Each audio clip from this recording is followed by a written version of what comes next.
جاتا تو وہ مجھے بازو سے پکڑ کے اٹھاتے اور میری پنڈلیوں پہ پتھر مار. اس وقت تو کوئی بچانے والا، دفاع کرنے والا، انہیں روکنے والا نہیں تھا. الحمدللہ رب العالمین والعاقبۃ للمتقین والصلاة والسلام علی سید الانبیاء والمرسلین وعلی آلہ واصحابہ الطیبین الطاہرین. اما بعد فاعوذ باللہ من الشیطان الرجیم. بسم اللہ الرحمن الرحیم. هو الذی ارسل رسولہ بالہدی ودین الحق لیظہرہ علی الدین کلہ ولو کرہ المشرکون. صدق اللہ العظیم. غوث اعظم بمن بے سر و سامان مدد، قبلہ دین مدد، کعبہ ایمان مدد، انتظار کرم تستمن عینی رائے خدا جویو خدا بینو خدا نا مدد.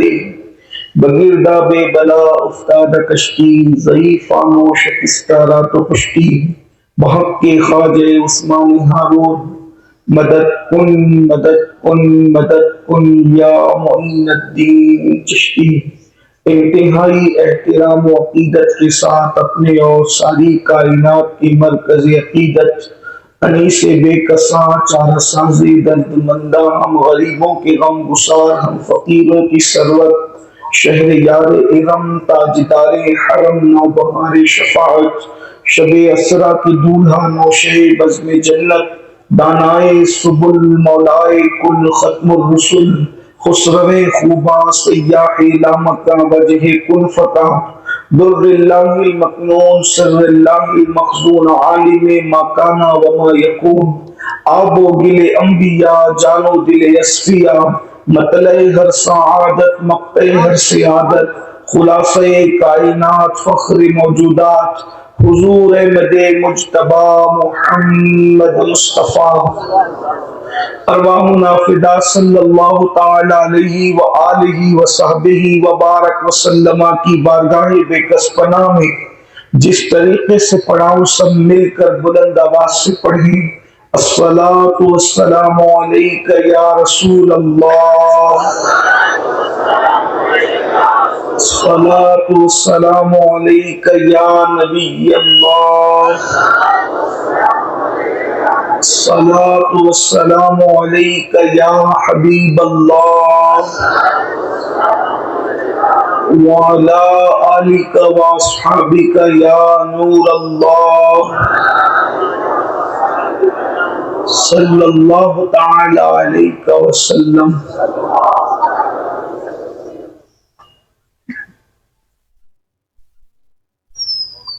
زمین و زمان تمہارے لیے، مکین و مکان تمہارے لیے، چنین و چنا تمہارے لیے، بنے دو جہاں تمہارے لیے، دہن میں زبان تمہارے لیے، بدن میں جان تمہارے لیے، ہم آئے یہاں تمہارے لیے، اٹھے بھی وہاں تمہارے لیے، جنا میں چمن، چمن میں سمن، سمن میں فبن، فبن میں دلہن، سزائے مہن پہ ایسے منن، یہ امن و امان تمہارے لیے. اشارے سے چاند چیر دیا، چھپے و بے خور کو پھیر لیا، گئے ہوئے دن کو عصر کیا، یہ تاب و تمام تمہارے لیے. یہ مرحمتیں کہ کچی متیں، نہ چھوڑی لتیں، نہ اپنی گتیں، قصور کرے اور ان سے بھرے قصور جنا تمہارے لیے. صبا وہ چلے کہ باغ پھلے، وہ پھول کھلے کہ دن ہو بھلے، لیوا کے تلے ثنا میں کھلے، رضا کی زبان تمہارے لیے. آج کی یہ محفل آپ کو جیسا کہ معلوم ہے کہ آمد مصطفیٰ جان رحمت صلی اللہ علیہ وآلہ وصحبہ وبارک وسلم کے حوالے سے اور اصلاح اعمال اور عقائد کے حوالے سے منعقد ہے. مجھ سے پیشتر حضرت علامہ جمیل اختر صاحب، حضرت مولانا صادق رضوی صاحب اور بھی حضرات سے آپ لوگوں نے ان کی گفتگو کو سماعت کیا ہے. تھوڑی دیر کے لیے میں بھی عنوان کے تحت میں نے آیہ کریمہ تلاوت کی ہے، اس میں اللہ تبارک و تعالیٰ نے دو چیزوں کا ذکر کیا۔ ایک تو حضور علیہ السلام کی آمد کا ذکر کیا، اور دوسرے ان کی آمد کا مقصد کیا تھا اس کا ذکر کیا۔ میں بھی مختصر میں بس انہی دونوں چیزوں پر گفتگو کروں گا۔ پہلی بات تو یہ ہے کہ یہ جو بات کہی جاتی ہے کہ حضور علیہ السلام کی میلاد کا ذکر قرآن میں کہیں نہیں ہے، یہ بہت بڑا جھوٹ ہے۔ قرآن کی درجنوں آیت، جبکہ میں حافظ قرآن نہیں ہوں، لیکن کم سے کم 10 آیتیں تو ابھی میں آپ کو پڑھ کے سنا سکتا ہوں جس میں اللہ نے اپنے محبوب کی آمد کا ذکر کیا، حضور کی میلاد کا ذکر کیا۔ جیسے یہی آیہ کریمہ اللہ تعالیٰ ارشاد فرماتا ہے، هو الذی ارسل رسولہ بالہدی ودین الحق، کہ اللہ فرماتا ہے کہ وہ اللہ ہے جس نے دین حق لے کر اپنے رسول کو بھیجا۔ دوسری آیہ کریمہ اللہ فرماتا ہے، قد جاءکم من اللہ نور و کتاب مبین، کہ اللہ رب العزت نے تحقیق کہ تمہارے پاس اللہ کی جانب سے نور اور روشن کتاب آ گئی۔ تیسری آیہ کریمہ یہ ہے، قد جاءکم برہان من ربکم، کہ اللہ کی طرف سے، تحقیق اللہ کی طرف سے تمہارے پاس اللہ کی دلیل اور برہان آ گئی۔ اللہ تبارک و تعالیٰ ایک آیت کریمہ کے اندر ارشاد فرماتا ہے، وَمَا أَرْسَلْنَاكَ إِلَّا رَحْمَةً لِّلْعَالَمِينَ، ہم نے آپ کو نہیں بھیجا مگر تمام عالمین کے لیے رحمت بنا کر۔ اسی طریقے سے اللہ تبارک و تعالیٰ نے ایک آیہ کریمہ کے اندر ارشاد فرمایا، یا ایھا النبی انا ارسلناک شاہدا ومبشرا ونذیرا، اے رسول ہم نے آپ کو بھیجا شاہد بنا کر، یعنی گواہ بنا کر، حاضر و ناظر بنا کر، اور تمہیں ڈر سنانے والا اور خوشخبری دیتا۔ اسی طریقے سے قرآن مقدس میں درجنوں آیہ کریمہ ہے، ہم کتنی آیتوں کی تلاوت کریں۔ اللہ نے اس میں محبوب صلی اللہ علیہ وآلہ وسلم کی آمد کا ذکر کیا۔ ایک آیہ کریمہ میں فرمایا، لقد من اللہ علی المؤمنین اذ بعث فیہم رسولا، کہ اللہ نے مومنوں پر احسان کیا کہ انہی میں سے ایک رسول کو بھیجا۔ الگ الگ مقام پر اللہ رب العزت نے اپنے محبوب کی آمد کا ذکر کیا۔ تو حضور علیہ الصلوۃ والتسلیم کی آمد کا ذکر، اسی کو ذکر میلاد کہتے ہیں۔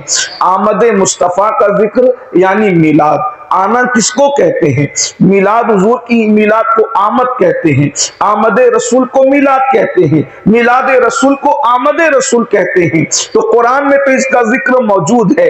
اور پھر ایک بات میں اپنے نوجوانوں کو بتاؤں، میں یہ بات اس لیے کر رہا ہوں کہ آج کل یوٹیوب پر ایسے غیر ذمہ دار لوگ بیٹھے ہوئے ہیں جو اسلام اور مسلمین کے خلاف جو ہے وہ مسلمان ہی بن کر، بلکہ مسلمانوں کے لبادے میں، اور جو ہے وہ اسلام دشمن طاقت کی ایجنٹ بن کر وہ مسلمانوں میں شکوک و شبہات پیدا کر رہے ہیں۔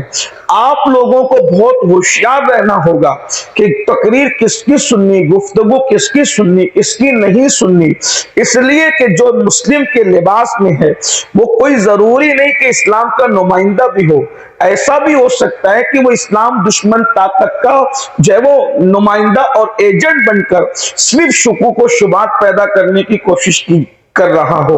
تو یاد رکھیے، جس سے دین لے رہے ہو پہلے معلوم کرو کہ اس کا عقیدہ کیا ہے، اس کا نظریہ کیا ہے۔ اگر اہل سنت و جماعت سواد اعظم کے مطابق اس کا عقیدہ ہے تو ہم اس سے دین لے سکتے ہیں، اور اگر بندہ کوئی ہے وہ قرآن و سنت کے خلاف بکواس کر رہا ہے یا غوث پاک غریب نواز اور اکابرین امت کے عقیدے کے خلاف اس کا عقیدہ ہے، تو پھر بندہ کوئی بھی ہو ہمیں اس سے دین نہیں لینا، اس لیے کہ ہمارے ہمارا یہ یقین ہے کہ جو ہمارے اسلاف اپنی قبروں میں تشریف لے گئے ہیں وہ اسلام کے سچے نمائندے تھے. اب جو ان کی بولی کے مطابق بولی بولے گا اس کی بات سچی ہوگی، اور جو ان سے ہٹ کر بولی بولے گا اس کی بات سچی نہیں ہوگی. جیسا کہ میرے امام نے ہمیں بتایا کہ تیرے غلاموں کا نقش قدم رائے خدا وہ کیا بہک سکے جو یہ سراغ لے کے چلے. اگر بہکنے سے بچنا ہے تو مصطفیٰ جان رحمت کے غلاموں کے نقش قدم پر چلو، پھر تم بہکنے سے محفوظ رہ جاؤ گے. تو یہ جو بات میں نے کہی کہ میلاد رسول کے بارے میں یہ جو بات کہی جاتی ہے کہ قرآن میں اس کا ذکر نہیں، میں نے ابھی آپ کے سامنے چند آیتوں کی تلاوت کی، اور بھی آیتوں کی تلاوت کی جا سکتی ہے، لیکن آپ اندازہ فرمائیں پھر میں آپ کو صحیح حدیثوں کے ذریعے سے یہ بات رکھ سکتا ہوں. اور وہ احادیث جس کو لوگوں نے مانا ہے کہ رسول اللہ کی ولادت اس قدر غیر معمولی واقعہ ہے دنیا کے اندر کہ اللہ رب العزت کے پیارے حبیب صلی اللہ علیہ وآلہ وسلم نے جب اس زمین پر قدم رکھا تو ایسے واقعات ہوئے ہیں کہ آپ اس کا اندازہ نہیں کر سکتے.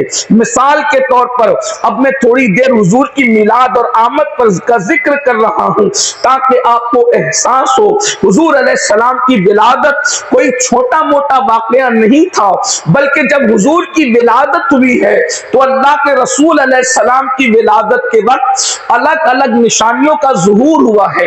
مثال کے طور پر ایک یہودی تجارت کی غرض سے مکہ المکرمہ آیا ہوا تھا، اور اللہ اکبر یہودی کی بات کر رہا ہوں، ایک یہودی یعنی جس لوگوں کا یہ دعویٰ ہے کہ وہ حضرت موسیٰ علیہ السلام کو فالو کرتے ہیں، وہ ان میں سے ایک شخص تجارت کی غرض سے مکہ المکرمہ آیا ہوا تھا. اس نے ربیع الاول کی صبح کو لوگوں سے پوچھا کیا تمہارے گھر میں کوئی بچہ پیدا ہوا ہے، اور پھر اس دن سوائے اللہ کے رسول علیہ السلام کے پورے مکے میں کسی کی ولادت نہیں ہوئی تھی. اندازہ کریں یہ آپ کا شہر ہے جو کیا نام بس وہ کلیان آپ کا شہر، کیا کبھی ایسا ہوتا ہے کہ بچہ یہاں ایک ہی پیدا ہو؟ کسی دن درجنوں بچے پیدا ہوتے ہیں، مسلمانوں کے گھر میں، غیر مسلموں کے گھر میں، اپنوں کے گھر میں، بیگانوں کے گھر میں. بستی جتنی بڑی ہوگی پیدائش اتنی زیادہ ہوتی ہے، اموات اتنی زیادہ ہوتی ہے. مکہ المکرمہ اس وقت بھی کوئی چھوٹی موٹی بستی نہیں تھی، وہ اس وقت بھی شہر تھا اور آج بھی شہر ہے. لیکن اندازہ کریں اس دن اللہ کے رسول کی شان یکتائی دیکھیں کہ جس دن حضور کی ولادت ہوئی ہے پورے مکے میں اس دن کسی اور بچے کی ولادت نہیں ہوئی. اور جب وہ یہودی پوچھتا ہے کیا تمہارے گھر میں کسی کے یہاں بچہ پیدا ہوا، تو اس وقت لوگوں نے کہا کہ ہاں عبد المطلب کے گھر اس کے شہزادے عبداللہ کے یہاں بیٹا پیدا ہوا ہے، بچہ ہوا ہے اور وہ بھی بیٹا پیدا ہوا ہے. اس یہودی کو کیا دلچسپی تھی کسی کی پیدائش سے؟ جب اس نے سنا کہ آج مکے میں ایک بچہ پیدا ہوا ہے اور وہ بھی مطلبی ہے، ہاشمی ہے، تو اس وقت اس نے کہا کیا وہ بچہ مجھے دکھا سکتے ہو؟ اس وقت اس یہودی کو لوگ لے کر کے گئے. لوگوں کو کیا خبر تھی، لوگوں کو کیا اندازہ تھا کہ آخر اس یہودی کو مکے والوں کے بچے سے کیا دلچسپی ہے؟ تو لوگ لے کر کے جاتے ہیں. پھر وہ کہتا ہے کیا اس بچے کی پیٹھ سے کپڑا ہٹا کر کے مجھے اس کی پشت دکھا سکتے ہو؟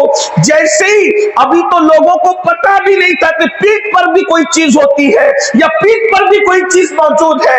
اس وقت اس یہودی نے جب پیٹھ سے کپڑا ہٹانے کی بات کی تو لوگوں نے اللہ کے رسول کی پشت انور سے جب کپڑے کو ہٹایا ہے تو اس پر مہر نبوت تھی، حضور کی پشت پر مہر نبوت تھی اور اس پر محمد الرسول اللہ لکھا ہوا تھا. نیچے محمد، اس کے اوپر رسول، اس کے اوپر اللہ.